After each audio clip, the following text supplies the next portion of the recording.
On March 14, 1853, in a parish courthouse somewhere along the Mississippi River corridor of Louisiana, a transaction occurred that would be deliberately omitted from official auction records for over a century. A pregnant woman was sold for 12 cents, not $12, 12 cents, the price of a loaf of bread. Court documents show the sale was legal, witnessed by 7 men whose signatures still appear on the deed of sale. Yet the woman's name was never recorded in any parish registry before or after that day. Local historians discovered the receipt in 1897, sealed inside a wall during courthouse renovations, and immediately reburied it. What they found written on the back of that receipt made them choose silence over truth. Tonight, we reveal what was hidden, and why the descendants of those 7 witnesses spent generations trying to ensure this story died with them. Before we continue with the story of what happened in that Louisiana courthouse, I need you to do something. Subscribe to this channel and hit that notification bell, because stories like this one, stories they tried to bury, need to be told. And I want to know, where are you listening from right now? Drop your state or city in the comments. Let's see how far these hidden histories reach. The transaction that occurred on that March morning was not an anomaly born of chaos or confusion. It was deliberate, calculated, and entirely legal under the laws that governed Louisiana in the years before the Civil War tore the nation apart. St. Helena Parish in 1853 was a place where Spanish moss hung so thick from the live oaks that daylight struggled to reach the ground, where the air tasted of river silt and sugar-cane smoke, and where the wealth of the land was measured not in acres but in human beings. The parish sat in the Fertile Crescent between Baton Rouge and the Mississippi border, close enough to the river to prosper, remote enough to keep its secrets. The town of Greensburg served as the parish seat, a collection of whitewashed buildings arranged around a courthouse square where business was conducted with the formality of church service. Every Saturday, the courthouse steps became an auction block. Furniture, livestock, land and people changed hands with equal bureaucratic efficiency. The auctioneers knew their business. The buyers knew their limits. And everyone understood that what happened on those steps was sanctioned by law, blessed by custom, and enforced by men who believed themselves to be the architects of civilization itself. In the spring of that year, 3 men held particular power in St. Helena Parish. Judge Amos Crenshaw presided over the district court with the authority of Scripture. At 62 years old, he had spent 4 decades interpreting laws written to protect property above all else. His decisions shaped the parish like a river shapes its banks, slowly, inevitably, with a force that seemed like nature itself. Below him in influence but equal in ambition was Duncan Fairholme, a plantation owner whose family had controlled over 4,000 acres of prime cotton land since Louisiana became a state. Fairholme was 47, educated in Charleston, fluent in French, and ruthless in business. His plantation, Bellamont, employed an overseer named Silas Guthrie, a man whose reputation for cruelty kept the enslaved population compliant through fear alone. The third man in this trinity of power was Nathaniel Pruitt, the parish tax assessor and recorder of deeds. Pruitt was younger, 39, hungry for status in a society where family name meant everything and his meant nothing. He had arrived in Louisiana from Virginia with forged letters of introduction and an understanding that in the chaos of westward expansion, a man could reinvent himself if he was willing to do what others would not. These 3 men intersected on the morning of March 14th because of a woman whose existence had been carefully erased from every record they controlled. Her name was Clara. She had been born on a tobacco plantation in Virginia approximately 23 years earlier. The word approximately matters here because enslaved people were often not afforded the dignity of recorded birth dates. She had been sold south at age 15, separated from her mother and 2 younger siblings in a Richmond auction house on a Tuesday morning in late summer. The man who purchased her was Edmund Fairholme, Duncan's father, who died of cholera in 1849, leaving his entire estate, including 47 human beings, to his son. Clara worked in the main house at Bellamont. She was clever with numbers, could read despite laws forbidding it, and possessed a quiet dignity that Duncan Fairholme first noticed, then resented, then sought to destroy. In October of 1852, Clara became pregnant. She never spoke the father's name aloud. She did not need to. Everyone in the main house knew. The enslaved women who worked alongside her knew. Duncan Fairholme's wife, Margaret, knew. And Duncan himself knew with a certainty that filled him with such rage that he could barely look at Clara without his hands shaking. Because the father was not Duncan. It was his younger brother, William. William Fairholme was everything Duncan was not. Where Duncan was severe, William laughed easily. Where Duncan saw human beings as agricultural investments, William saw the fundamental evil of the system he benefited from and lacked the courage to oppose it. He was 28 years old, unmarried and living in the overseer's cottage at the edge of Belmont's property, ostensibly managing the northern fields, but mostly drinking and reading abolitionist literature he smuggled from New Orleans. His relationship with Clara began as conversation. She brought meals to the cottage twice daily. He asked her questions about her life before Belmont. She answered cautiously at first, then with increasing honesty, as she realized he listened differently than other white men. Over months, conversation became something else, something that crossed every boundary their world had constructed. When Clara's pregnancy began to show in late December, William did something unprecedented. He went to his brother and offered to purchase Clara's freedom. The conversation occurred in Duncan's study on a Saturday evening. No written record exists of what was said, but what happened next was documented with meticulous precision. Duncan refused the offer. More than refused. He was insulted by it. In his view, William had violated the sanctity of property rights, had endangered the racial hierarchy upon which their entire society depended, and had embarrassed the Fairholme name in a way that could destroy their standing if it became public knowledge. William argued that he loved Clara, that the child was his, that they should be allowed to go north, to a free state, to build a life beyond the reach of Louisiana law. Duncan's response was to immediately sell Clara, not to a slave trader who might take her far away, where William could never find her. That would be too simple, too merciful. Duncan wanted his brother to watch, to witness, to understand the consequences of what Duncan called his betrayal. He arranged for Clara to be included in a public auction scheduled for March 14th, a routine sale of property seized for unpaid debts. The courthouse steps, full public view, entirely legal. But Duncan added a condition that revealed the depth of his cruelty. He set Clara's minimum bid at 12 cents. The amount was deliberate. In 1853, the average price for an enslaved woman of childbearing age in Louisiana was between $800 and $1,200.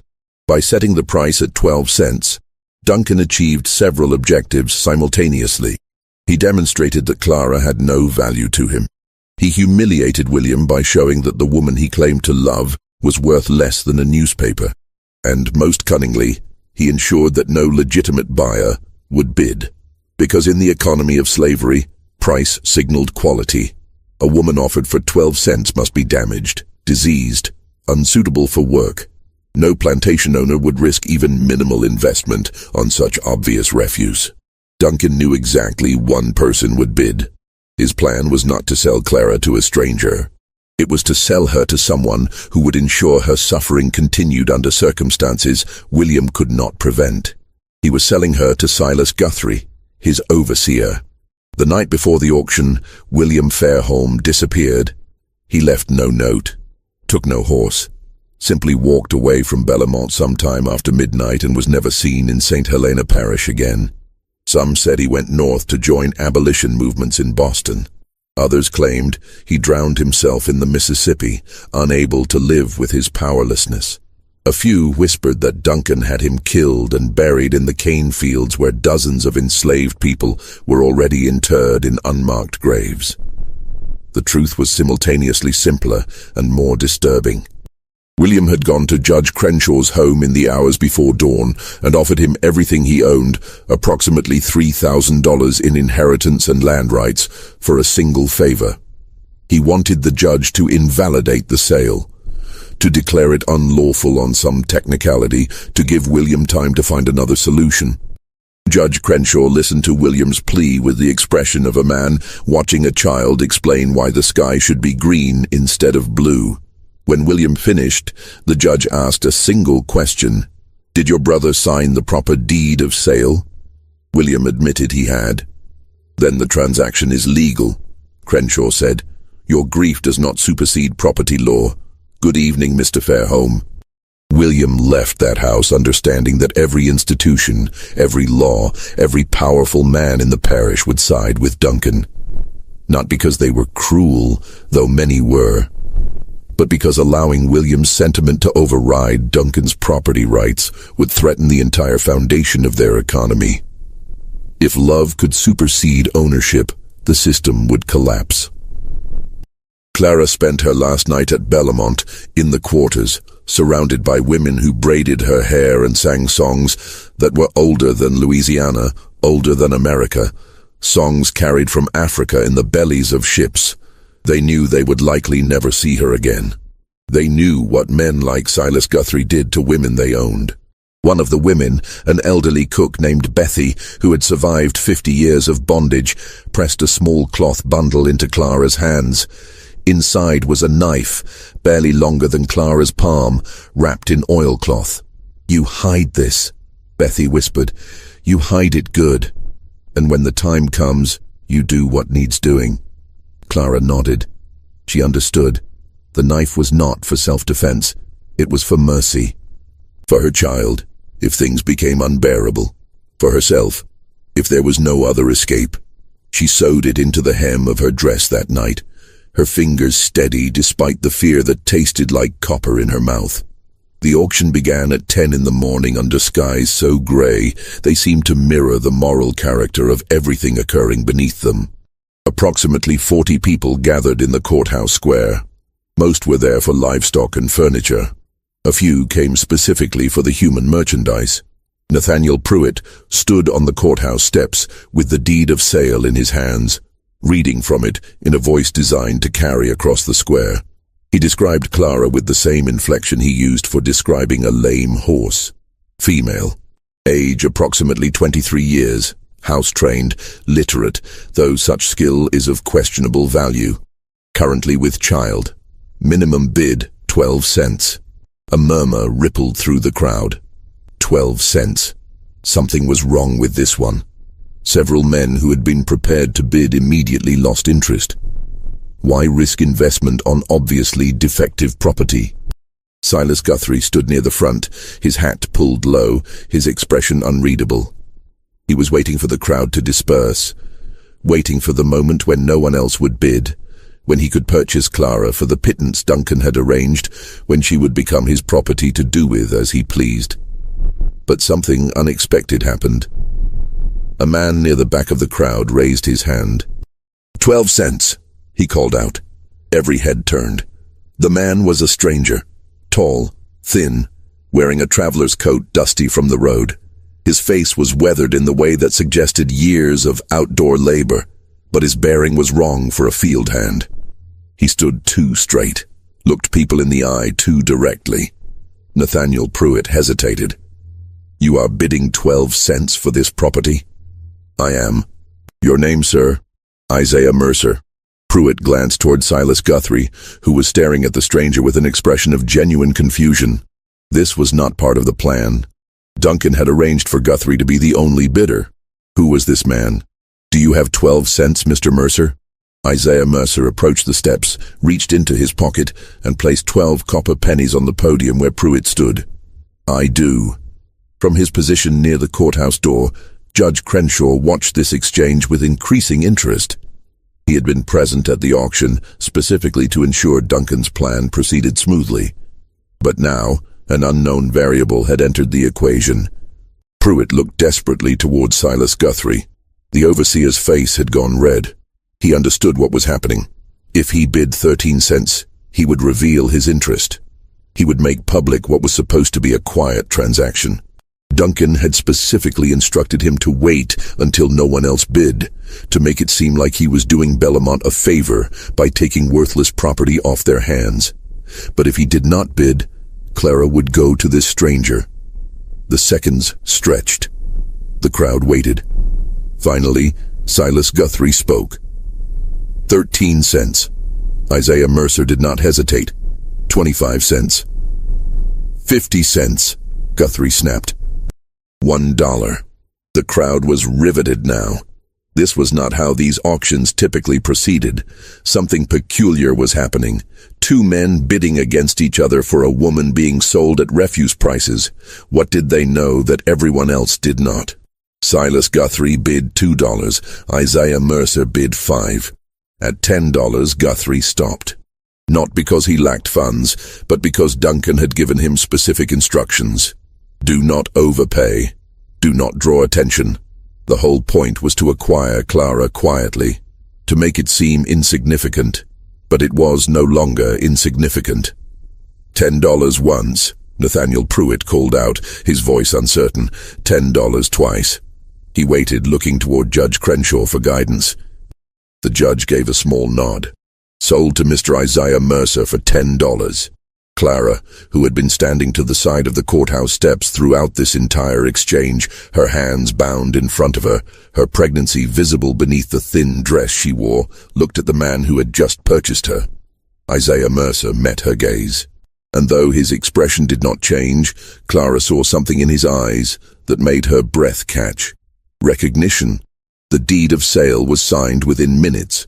Isaiah Mercer paid the $10 in coins that he counted out carefully onto Pruitt's desk. Judge Crenshaw witnessed the transaction with his signature. By law, Clara was now the legal property of a man she had never met until that morning. But the irregularity of the sale had attracted attention. As Mercer led Clara away from the courthouse, moving quickly toward a wagon waiting at the edge of the square, Duncan Fairholme emerged from inside the courthouse, where he had been watching through a window. "Mr. Mercer," Duncan called out. His voice was sharp, accustomed to obedience. "A moment of your time." Isaiah Mercer stopped. He did not release Clara's arm. When he turned to face Duncan, his expression was carefully neutral. "Mr. Fairholme, you are not from this parish." "I am not." "What brings you to St. Helena?" "Business." Duncan took a step closer. He was trying to place this man, trying to understand what had just happened. The auction was supposed to be controlled, predictable. This outcome was neither. "What sort of business?" "My own sort," Mercer replied. His voice was quiet but firm. "The transaction was legal. The judge witnessed it. Unless you have some objection to the sale." It was a challenge, phrased as a question. Duncan recognized it immediately. If he objected, he would need to provide grounds. And what grounds could he offer? That he had deliberately undervalued Clara to humiliate his brother? That he had arranged for his overseer to purchase her for purposes Duncan preferred not to state publicly? "No objection," Duncan said slowly. "Though I am curious. What do you intend to do with property you purchased for such a price?" "That is my business, Mr. Fairholme. Good day." Isaiah Mercer turned and continued toward the wagon. Clara walked beside him, her mind racing. Nothing about this made sense. This man had bid against Silas Guthrie, had paid $10, a significant sum, for a woman being sold as refuse. And when she had looked into his eyes, she had seen something that terrified her more than anything that had happened in the past 4 months. He knew who she was. Not just her name, not just her situation. He knew her. They reached the wagon, a simple farm cart with a canvas cover. Mercer helped her climb into the back, his touch impersonal but not rough.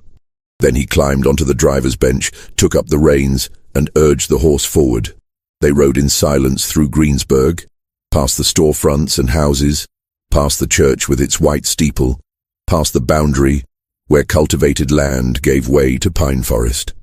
Only when they were well beyond sight of the town did Isaiah Mercer speak. "You do not remember me?" Clara's voice was cautious. "Should I?" "Richmond, August 1845. You were 15 years old. I was there the day you were sold. Clara's blood went cold. You were at the auction? I was. Mercer kept his eyes on the road. I was working for a man named Ephraim Dalton, a slave trader. I drove his wagons, managed his property. I watched you and your family stand on that block. I watched your mother scream when they separated you. I watched Edmund Fairholme pay $700 and lead you away. Then you are no different than the rest of them, Clara said, her voice hard. I was no different, Mercer corrected. I am no longer that man. He reached into his coat and withdrew a folded piece of paper. Without taking his eyes from the road, he handed it back to Clara. Read it. Clara unfolded the paper with shaking hands.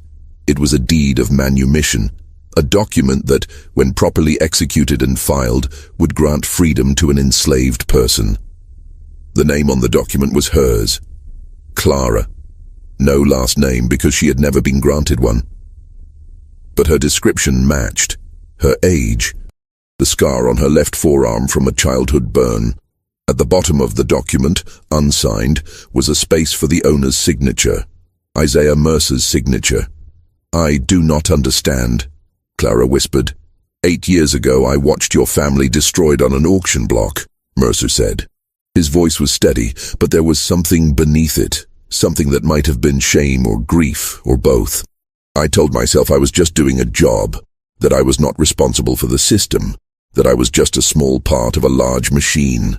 Then, one night in New Orleans, I watched Ephraim Dalton beat a man to death over $5. I watched him do it slowly, and I realized that every person who participates, no matter how small their role, makes the machine function. So I left. I went north. I worked with people who were trying to dismantle what I had helped build. He paused, navigating the wagon around a fallen branch. 3 months ago, a man came to a meeting in Cincinnati. His name was William Fairholme. He told us about a woman in Louisiana who was carrying his child. He told us his brother was going to sell her to an overseer known for brutality. He gave us the date and location of the auction. He asked if anyone could help. Clara's hand moved instinctively to her stomach. William sent you?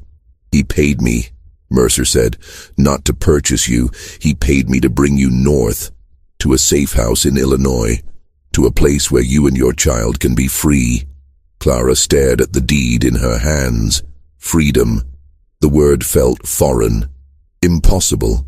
A promise that had been weaponized against enslaved people for so long that she no longer trusted it. Where is William now? She asked. Mercer's silence answered before his words did. He died 2 weeks ago. Fever, they said. He was in Kentucky trying to arrange passage for others. The people I work with, they think it might not have been fever. They think someone from Louisiana tracked him down.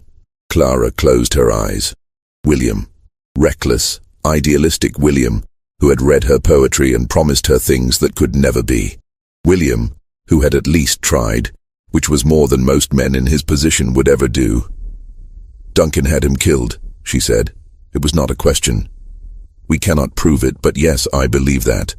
Just when we thought the worst of this story was behind us, when it seemed Clara might finally find freedom, the true horror of what happened in St. Helena Parish is about to reveal itself. If this story is giving you chills, share this video with a friend who loves dark mysteries. Hit that like button to support our content, and do not forget to subscribe to never miss stories like this. Let us discover together what happens next. The wagon continued north through the afternoon, following roads that grew increasingly rough and remote. Mercer explained the route they would take. They would avoid main roads, travel mostly at night, rely on a network of safe houses operated by free black families and sympathetic whites. It would take weeks to reach Illinois, months before Clara would be truly safe. But something was wrong. Clara could not articulate it precisely, but years of survival had taught her to trust her instincts. And her instincts told her that Isaiah Mercer was lying. Not about everything. His story about Richmond might be true. His shame might be genuine, but something about this rescue felt staged, performed, as though he was following a script written by someone else. She thought about the auction, about how perfectly timed Mercer's arrival had been, about how he had known exactly when and where to bid, about how easily he had outmaneuvered Silas Guthrie. Too easy. Duncan Fairholme did not make mistakes. He planned everything with the precision of a general deploying troops. If he had wanted Clara to go to Guthrie, she would have gone to Guthrie. Unless Duncan had wanted something else to happen. The realization settled over Clara like ice water. This was not a rescue. This was a hunt. The wagon continued north through the afternoon, following roads that grew increasingly rough and remote. Mercer explained the route they would take. They would avoid main roads, travel mostly at night, rely on a network of safe houses operated by free black families and sympathetic whites. It would take weeks to reach Illinois, months before Clara would be truly safe. But something was wrong. Clara could not articulate it precisely, but years of survival had taught her to trust her instincts. And her instincts told her that Isaiah Mercer was lying. Not about everything. His story about Richmond might be true. His shame might be genuine. But something about this rescue felt staged, performed, as though he was following a script written by someone else. She thought about the auction, about how perfectly timed Mercer's arrival had been, about how he had known exactly when and where to bid, about how easily he had outmaneuvered Silas Guthrie. Too easy. Duncan Fairholme did not make mistakes. He planned everything with the precision of a general deploying troops. If he had wanted Clara to go to Guthrie, she would have gone to Guthrie, unless Duncan had wanted something else to happen. The realization settled over Clara like ice water. This was not a rescue. This was a hunt. They camped that night in a clearing several miles from the nearest settlement, deep enough in the forest that firelight would not be visible from the road. Mercer built a small fire and offered Clara dried meat and cornbread. She ate mechanically, her mind working through possibilities. If Duncan wanted her dead, he could have had her killed at Bellamont. Simple. Quiet. Enslaved women disappeared regularly. No one questioned it. But Duncan did not want her dead. He wanted William destroyed completely. And William was already gone, already beyond Duncan's reach. So Duncan needed something else. He needed proof that William's betrayal had consequences. He needed the child Clara carried to suffer. And more than that, he needed it to be William's fault. The escape was designed to fail. Mercer was not rescuing Clara. He was delivering her to something worse than Silas Guthrie. Somewhere along this route, they would be intercepted. Slave catchers, probably. Men who would claim Clara was a runaway. The deed of sale would be declared fraudulent. Clara would be returned to Duncan under circumstances that would make her fate seem like justice rather than cruelty. And because William had arranged this escape, because he had paid for it, because he had involved abolitionists in a conspiracy to steal property, Duncan would be able to say that his brother had brought about Clara's suffering. That William's sentiment had made things worse, not better. It was perfect revenge. The only question was when the trap would spring. Clara waited until Mercer had settled on the opposite side of the fire, his back against a tree, his hat pulled low. She waited until his breathing deepened. Then she carefully reached into the hem of her dress and retrieved the knife Bethy had given her. The blade was small but sharp. She tested the edge against her thumb, felt it bite. She could kill him. Right now. While he slept. It would be easy. But then what? She was pregnant, alone, somewhere in Louisiana forest with no money, no map, no allies. Even if she made it to a road, she would be captured within days. A pregnant black woman traveling alone would be stopped, questioned, returned to whoever claimed ownership. The knife was not the answer, but maybe honesty was. "I know this is not real," Clara said quietly. Mercer did not move. For several seconds, she thought he might actually be asleep. Then he pushed his hat back and looked at her across the fire. "Explain." "Duncan planned this. He wanted me to try to escape. He wanted it to fail. You are part of that plan." Mercer's expression did not change. "Why would I agree to such a plan? Money or safety? Maybe Duncan threatened to expose you for helping runaways. Maybe he offered to pay you more than William did. I do not know why, but I know this is not what you told me it was." The fire crackled between them. Somewhere in the darkness, an owl called. Finally, Isaiah Mercer spoke.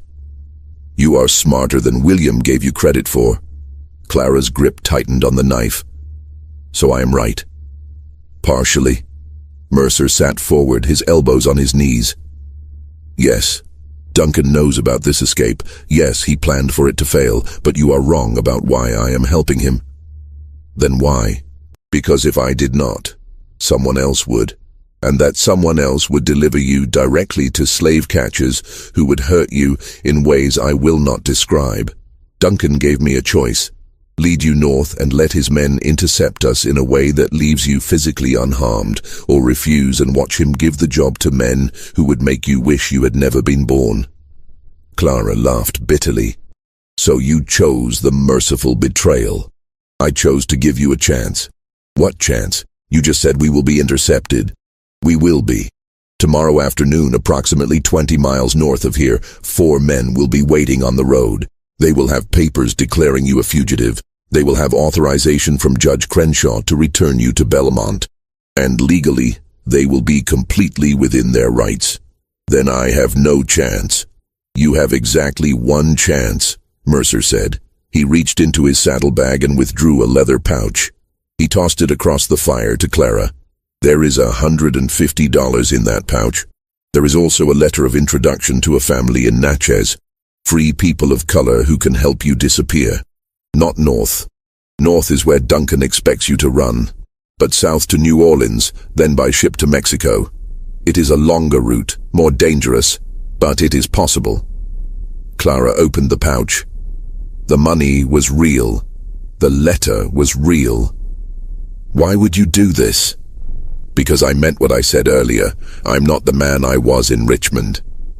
And because William Fairholme, whatever his faults, tried to do something decent.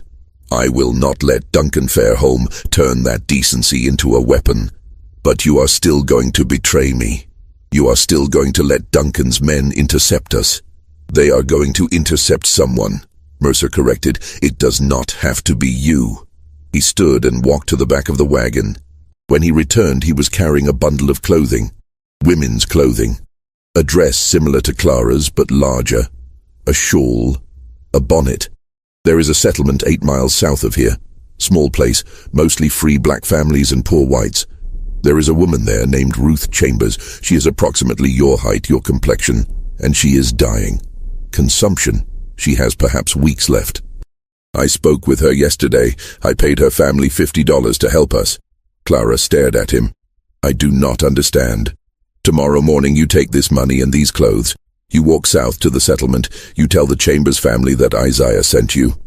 They will hide you until the men looking for you have passed through the area.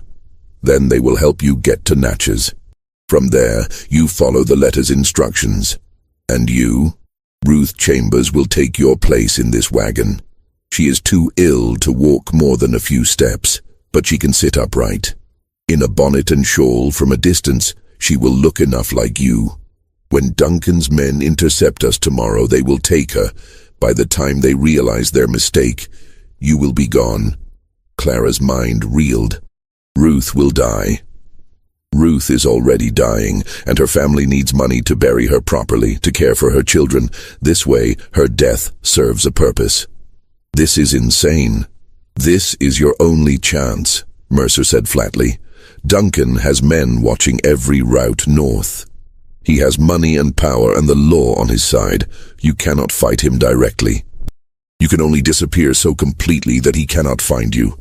Clara looked down at the knife in her hand, then at the money, then at Isaiah Mercer, whose face was half-shadowed by firelight. "If I do this, if I run, Duncan will know you helped me. He will come after you." "He will try," Mercer agreed. "But I am harder to catch than you are, and I have friends who can make me disappear too." "Why?" Clara asked. The word came out broken. "Why would you risk this for me?" Mercer was quiet for a long moment. When he spoke, his voice was softer than it had been all day. In Richmond, when they separated you from your mother, you did not scream. You did not fight. You stood on that block, and you looked at the men bidding on you with an expression that said you knew exactly who they were and what they were capable of. You were 15 years old, and you had more dignity than any of them would ever possess. I have seen that expression in my dreams for 8 years. It is time I did something to earn the right to forget it. Clara felt tears burn behind her eyes but refused to let them fall. Crying was a luxury enslaved women could not afford. Tears were interpreted as weakness, as submission, as evidence that they had accepted their condition. She had learned early to keep her grief internal, to let it calcify into something harder. "There is something else you should know," Mercer continued. His voice had dropped lower as though the forest itself might be listening. "About Duncan Fairholme. What about him? William told us things before he died. Things about his brother. About Bellamont." Mercer paused, choosing his words carefully. "You were not the first." Clara's blood went cold. "The first what?" "The first woman Duncan sold to Silas Guthrie. There were 3 others. Over the past 5 years. All of them house servants. All of them young. Duncan would arrange some minor infraction, some excuse to remove them from the main house.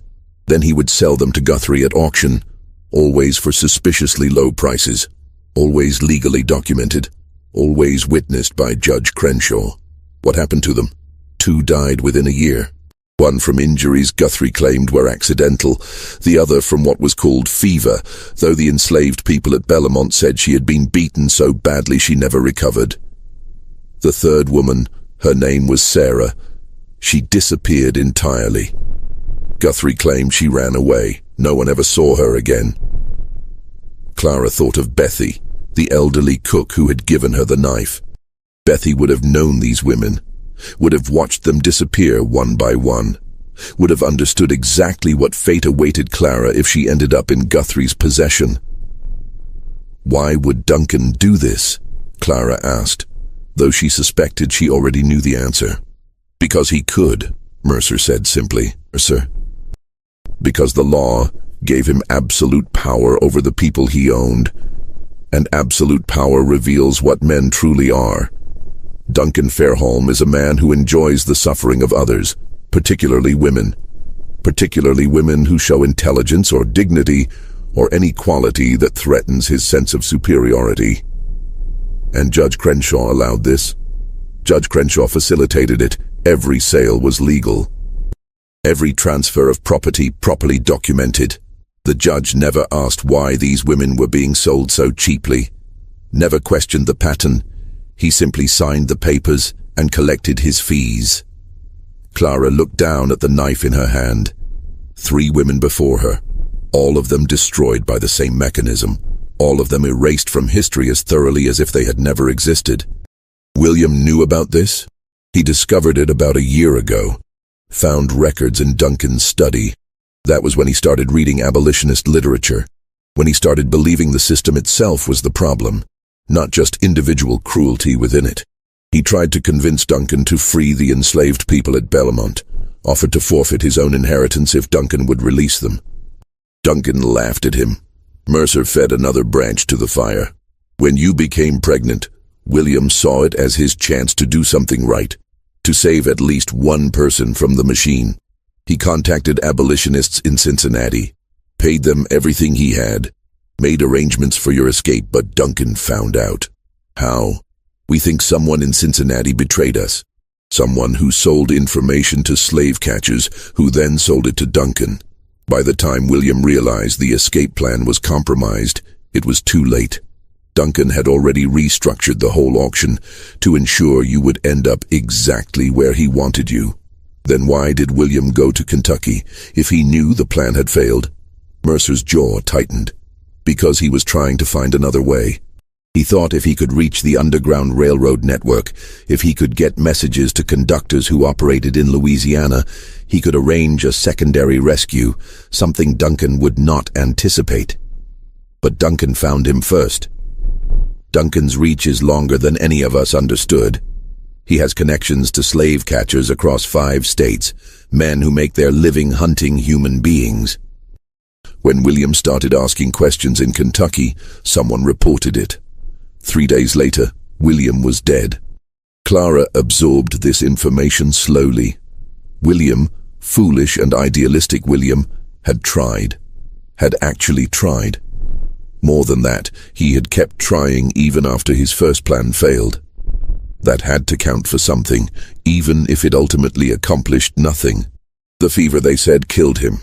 Clara asked, "What really happened?" "We will never know for certain. His body was found in a boarding house in Louisville. The proprietor said William had been sick for 2 days, complained of stomach pain, vomiting, died in his sleep. But one of the abolitionists who saw the body afterward said William's fingernails were blue. His lips were discolored. Those are signs of poisoning, not fever. Duncan poisoned his own brother, or paid someone to do it. Either way, William became a problem Duncan needed to eliminate. And Duncan is very good at eliminating problems while keeping his own hands clean." Clara thought about this, about a man so consumed by the need for control that he would murder his own blood relative, about a system that gave such men power and called it civilization. "If Duncan could kill William and make it look natural," Clara said slowly, "then he could kill you too. You understand that, yes? This plan you have, sending me south while Ruth takes my place, it will only work if Duncan believes you were genuinely trying to help me escape. If he suspects you deliberately failed him, you are a dead man." "I know. Then why risk it?" Mercer looked at her directly. "Because I am tired of being the person who looks away. I am tired of telling myself that I am just following orders, just doing a job, just trying to survive in a system I did not create. Every person who makes that excuse, who chooses their own safety over someone else's suffering, makes the system stronger. I cannot dismantle slavery by myself, but I can save one person. I can do one thing that matters." It was, Clara realized, the same logic that had motivated William. The same futile, beautiful logic that got idealistic people killed. But it was also the only logic that ever changed anything. Clara made her decision. "I will go south," she said, "but I need to know something first. The Chambers family. How did you find them? How did you arrange this? I have been traveling through Louisiana for 3 months, preparing for your escape. I made contacts in several communities, offered money to families who might be willing to help.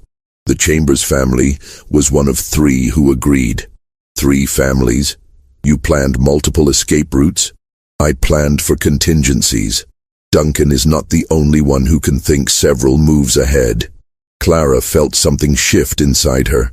This man, this stranger who had participated in her family's destruction 8 years ago, had spent 3 months preparing to save her, had risked his life to create options, had thought through scenarios and backup plans with the same meticulous care Duncan applied to his cruelties. Perhaps redemption was not a single dramatic gesture. Perhaps it was the slow, methodical work of becoming someone different than you had been. "What about Ruth?" Clara asked. "When Duncan's men realize they have the wrong woman, what will they do to her?" "Nothing," Mercer said. "She will already be dying. By the time they discover the switch, Ruth will likely be unconscious or delirious from fever. They cannot torture someone who is that far gone. And they cannot prove she willingly participated in a deception. For all anyone knows, I made an honest mistake. I believed Ruth was you. Duncan will not accept that explanation. Duncan does not have to accept it. He just has to acknowledge that he cannot prove otherwise. And without proof, even Duncan Fairholme has limits to what he can do publicly." Clara was not entirely convinced, but she had no better alternative. She thought about Ruth Chambers, a woman she had never met, who was sacrificing her final days to give Clara a chance at freedom. It was a debt that could never be repaid. "I want to meet her," Clara said. "Before I leave, I want to thank her." "That is not wise. The less you know about each other, the safer you both are." "I do not care about safe," Clara said, her voice harder than she intended. "A woman is dying for me. The least I can do is look her in the eye and tell her I will not waste what she is giving me." Mercer studied her for a long moment. Then he nodded. "We will stop at the settlement in the morning. You will have 15 minutes. No more. They reached the chamber settlement just after dawn. It was less a town than a collection of cabins arranged around a common well, home to perhaps 30 people. Free black families mostly, along with a few white families too poor to care about racial hierarchies. The kind of place that appeared on no official maps, that existed in the gaps between parishes, that survived by being invisible to those who might want to destroy it. Ruth Chambers lived in the smallest cabin at the edge of the settlement. Her husband had died 2 years earlier in a logging accident. Her children, 3 of them ranging from age 4 to 12, were being cared for by neighbors, while their mother spent her final days in relative peace. Relative, because consumption did not allow for peaceful deaths. It hollowed you out slowly, turned your lungs into useless meat, made every breath a battle you knew you would eventually lose. Clara entered the cabin with Mercer behind her. The interior was dim, lit only by a single window covered with oiled paper. The air smelled of sickness and sage, the latter burned in a futile attempt to mask the former. Ruth lay on a narrow bed against the far wall. She was thin enough that her body barely raised the blanket covering her. Her skin had the grayish cast of someone whose organs were failing, but her eyes, when she looked at Clara, were clear. "You are the one," Ruth said. Her voice was barely a whisper. "I am Clara. They told me you were worth saving. I wanted to see if that was true." Clara moved closer to the bed. "I do not know if I am worth what you are giving. Nobody is worth a life," Ruth said. "But that is not why I agreed to help you. I agreed because my children need what Mr. Mercer paid, because I am dying anyway, and because if I have to die, I would rather die doing something that means something." "Your children," Clara said. "What will happen to them?" "My sister will take them. The money Mr. Mercer gave us will be enough to feed them through the winter. Maybe enough to buy a small plot of land where they can grow their own food. It is more than I could have given them otherwise." Clara felt tears burning again. She knelt beside the bed, took Ruth's hand. The bones felt like bird bones, light and fragile. "I will remember you," Clara said. "I will tell my child about you, about what you did. Your name will not be forgotten." Ruth smiled weakly. "Names do not matter much where I am going, but if it comforts you to remember, then remember. Just make sure you live. Make sure that baby lives. Do not let me trade my death for nothing. I will live," Clara promised. "Whatever it takes." "Good." Ruth's eyes fluttered closed. "Now go. Mr. Mercer will tell you what to do next, and do not look back. Looking back only makes the leaving harder." Clara squeezed Ruth's hand once more, then stood. As she turned toward the door, Ruth spoke again. "One more thing. When they take me tomorrow, when Duncan Fairholme's men realize I am not you, they will be angry. They might say cruel things. They might threaten me. But they will not hurt me. I will make sure of that." "How?" Ruth opened her eyes again. There was something in them now, something fierce despite the weakness of her body. "Because I will already be dead." Clara froze. "What do you mean?" Mercer stepped forward. "Ruth and I discussed this. The timing needs to be precise. If she dies during the interception, before Duncan's men can question her, they have no leverage. They cannot prove deception. They cannot punish anyone. All they can do is admit they failed. You are planning to die at exactly the right moment?" Clara asked, incredulous. "I am planning to die on my own terms," Ruth corrected. "Consumption will kill me within weeks anyway. This way I choose when and how. This way my death serves a purpose instead of just being another tragedy." Clara understood then. Ruth had medicine, something the settlement doctor had given her, probably laudanum or morphine, intended to ease her pain in the final days. And she was planning to take too much of it, deliberately. To time her death so that it occurred during the interception, making Duncan's entire plan collapse. It was brilliant and horrible in equal measure. "You have thought of everything," Clara whispered. "No," Ruth said. Mr. Mercer thought of everything. I am just agreeing to it. Now go before I start coughing again and ruin this dramatic moment. Clara wanted to say more. Wanted to explain that she understood the magnitude of what Ruth was doing, that she would carry this debt for the rest of her life, that she would make sure Ruth's children knew their mother died a hero. But Ruth's eyes had closed again, her breathing shallow and labored, and Mercer was already at the door, gesturing for Clara to follow. So she left. She walked out of that dim cabin knowing she would never see Ruth Chambers again, knowing that within 2 days the woman lying on that bed would be dead, would have died specifically to give Clara a chance at life. Outside, the morning sun was already heating the air. Mercer handed Clara the leather pouch with money and the letter of introduction. "There is a path behind this cabin that leads south through the forest," he said. "Follow it for approximately 3 miles. It will bring you to a road. Take the road west until you reach a tavern called the Black Swan. The owner's name is Marcus. Tell him Isaiah sent you. He will know what to do next. And then you follow the instructions in the letter. Trust no one who does not use the passwords written there. Move only at night. Avoid main roads. Get to Natchez. Get on a ship. Get to Mexico. Disappear so completely that Duncan Fairholme spends the rest of his life wondering what happened to you." Clara nodded. She adjusted the bundle of clothes under her arm, felt the weight of the money pouch. "What about you?" she asked. "I will continue north with Ruth. I will deliver her to Duncan's men, and then I will disappear too. He will hunt you. Let him try." Mercer smiled grimly. "I have been running from things my whole life. I am very good at it." Clara wanted to thank him, wanted to say something profound about redemption and second chances and the possibility of change, but words felt inadequate. So instead she did something unexpected. She embraced him. Mercer stiffened, clearly not expecting physical contact. Then slowly, carefully, he returned the embrace. "Thank you," Clara whispered. "Survive," Mercer replied. "That is all the thanks I need." They separated. Clara turned toward the path Ruth had indicated. She did not look back. Looking back only made the leaving harder.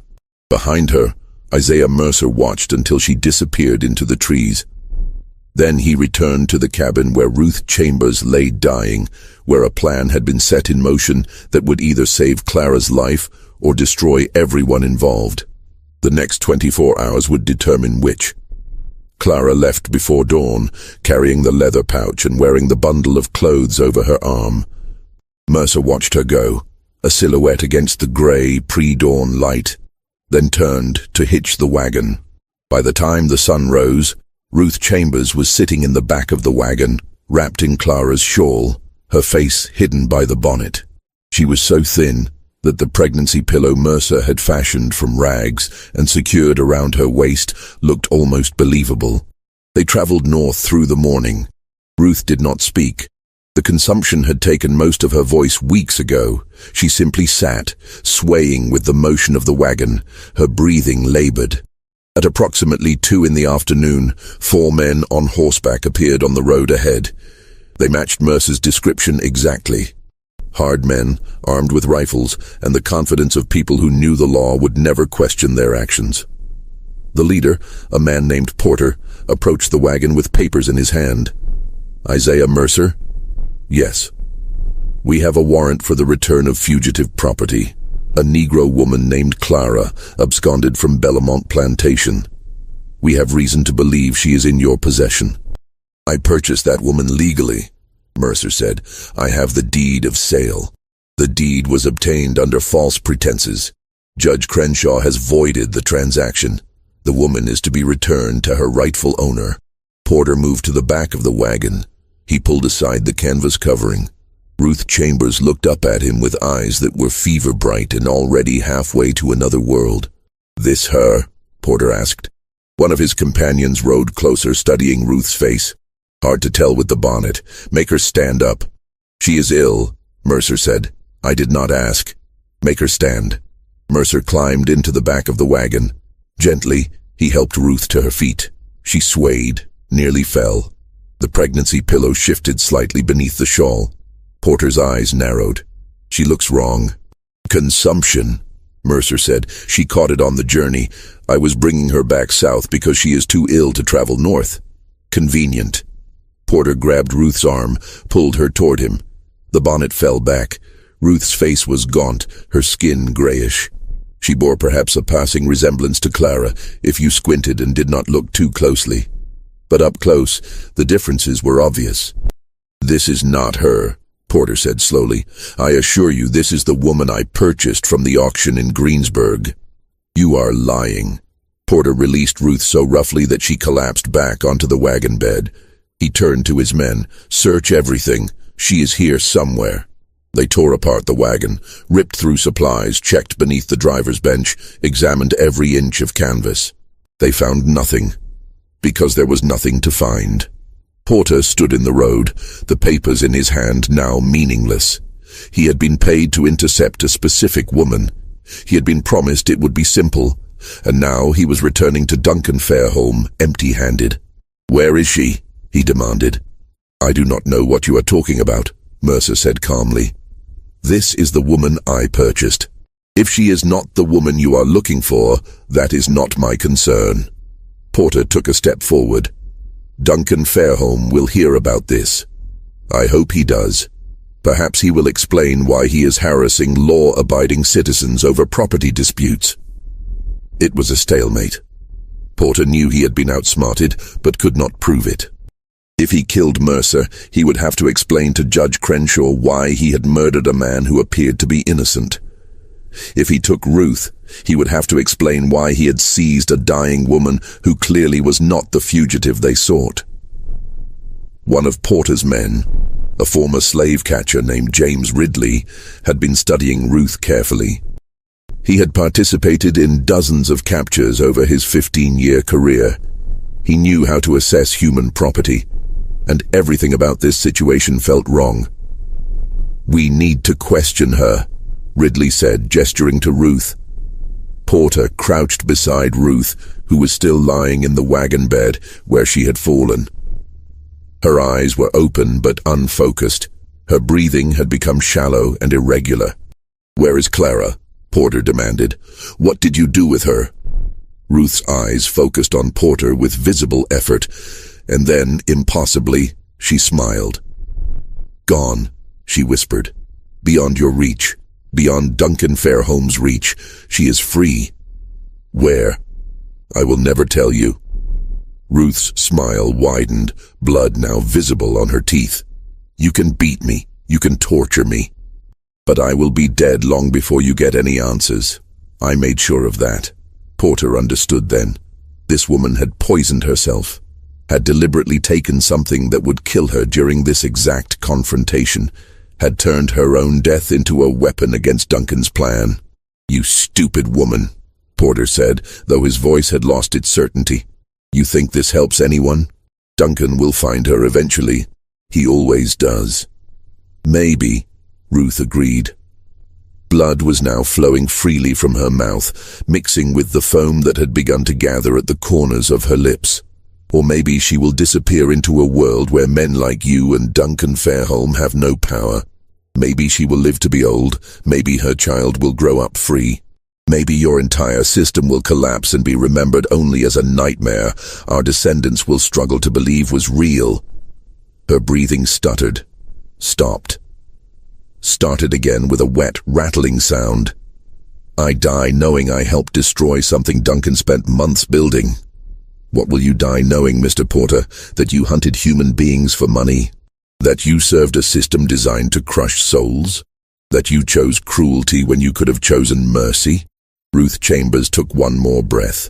Then she died there in the road, with 4 slave catchers standing over her, with Isaiah Mercer watching from beside his torn-apart wagon, with the Louisiana sun beating down on a scene that would haunt James Ridley for the rest of his life.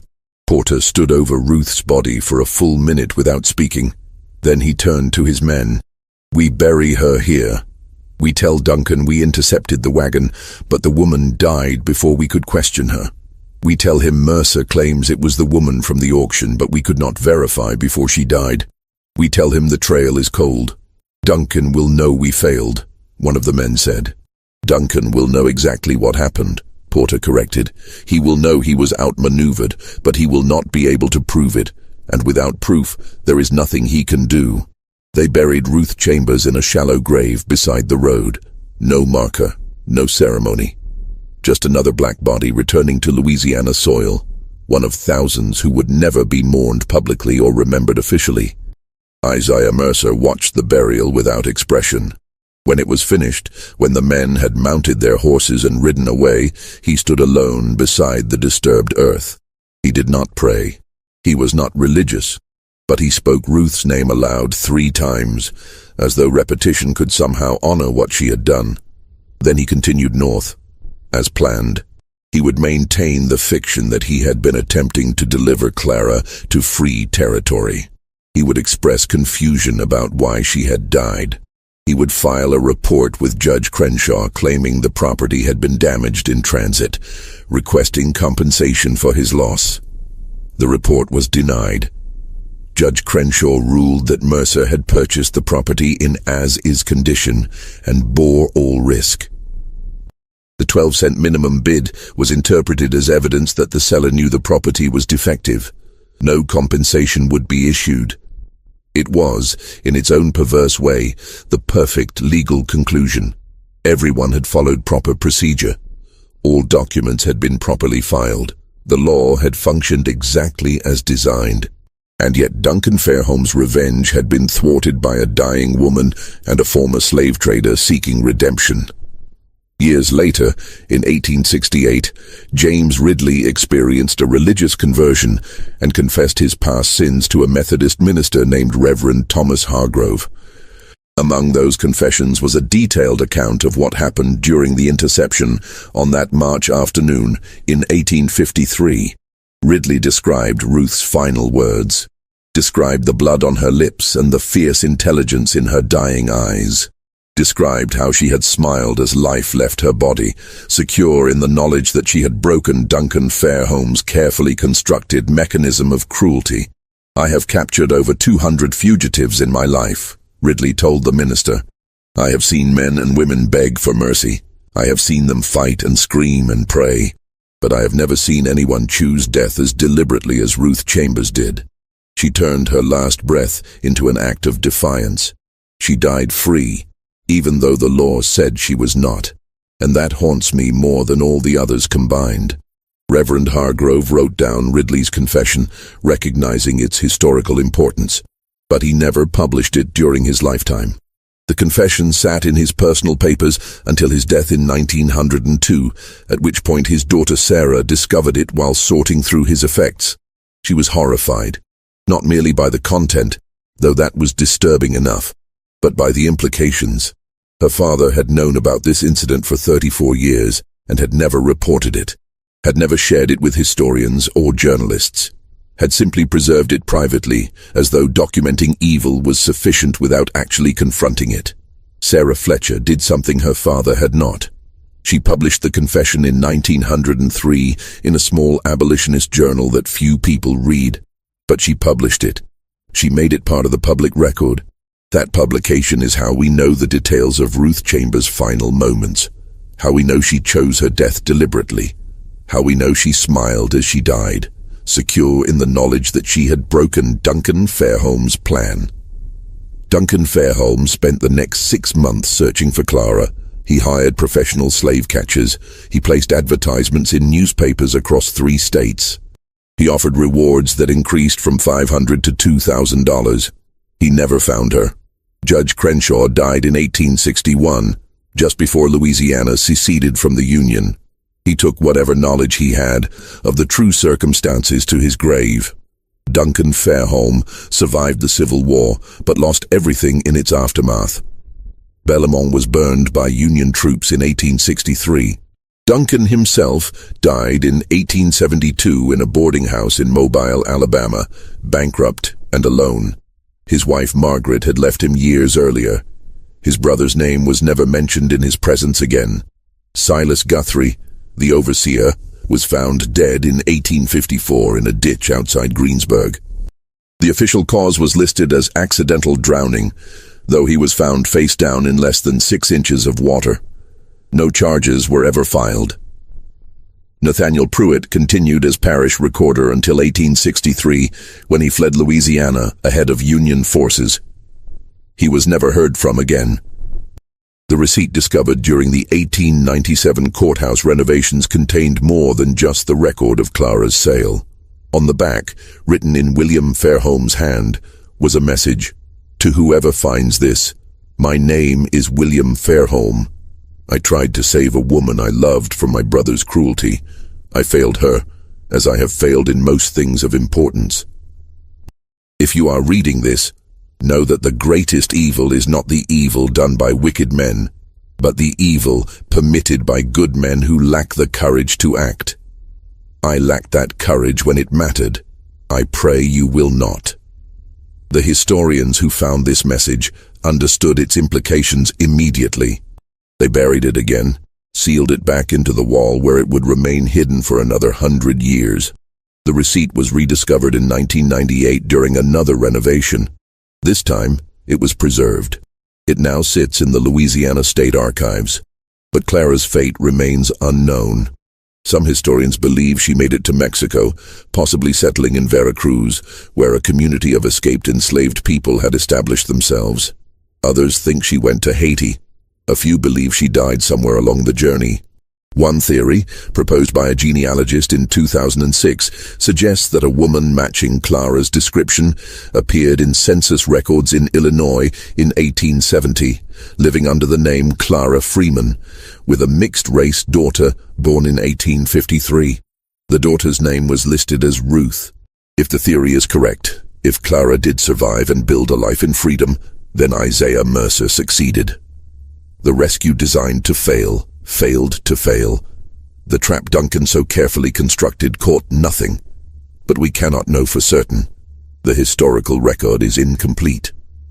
Documents were destroyed during the Civil War. Memories were deliberately suppressed. What we are left with is fragments. A deed of sale, a receipt, a message hidden in a wall, census records that might refer to someone else entirely, and questions that will never be fully answered. Perhaps the silence of history is itself a kind of answer. Perhaps the fact that we cannot trace Clara's path means she successfully disappeared, that she became impossible to follow, that she achieved what so many enslaved people dreamed of: complete and total freedom from the system that sought to control every aspect of their existence. Or perhaps she died alone and forgotten, another casualty of a system that destroyed millions of lives with bureaucratic efficiency. The 12-cent transaction stands as a monument to that ambiguity. It was legal, witnessed, recorded in official documents, and yet it feels profoundly wrong in a way that transcends the already considerable wrong of slavery itself. The deliberate devaluation of a human life, the use of bureaucratic mechanisms to inflict cruelty, the participation of judges and clerks and ordinary citizens in a transaction designed specifically to cause suffering. Everyone involved made choices. Duncan chose revenge. William chose risk, albeit too late. Isaiah Mercer chose redemption. Judge Crenshaw chose law over mercy. Ruth Chambers chose to use her death to help a stranger. Clara chose survival, whatever that required. And the 7 men who signed the deed of sale as witnesses chose to participate in something they must have known was deeply wrong. Their signatures remain on that document, preserved in archives, testimony to their complicity. Their descendants spent generations trying to bury this story, trying to ensure no one would ask uncomfortable questions about what their ancestors had done, what they had witnessed, what they had permitted. But stories like this have a way of surfacing, of demanding to be told. This mystery shows us that the cruelest weapon ever devised was not the whip or the chain, but the law itself. The system that made horror legal, that allowed men to destroy lives with a signature and a handful of copper coins, that permitted the sale of a pregnant woman for the price of a loaf of bread, not because anyone believed she was worthless, but specifically to demonstrate that worth could be assigned or revoked at will by those who held power. What do you think of this story? Do you believe Clara survived? Do you think she made it to freedom, or did Duncan's cruelty reach beyond death to claim her anyway? Leave your comment below. If you enjoyed this tale and want more horror stories like this, subscribe, hit the notification bell, and share with someone who loves mysteries. See you in the next video.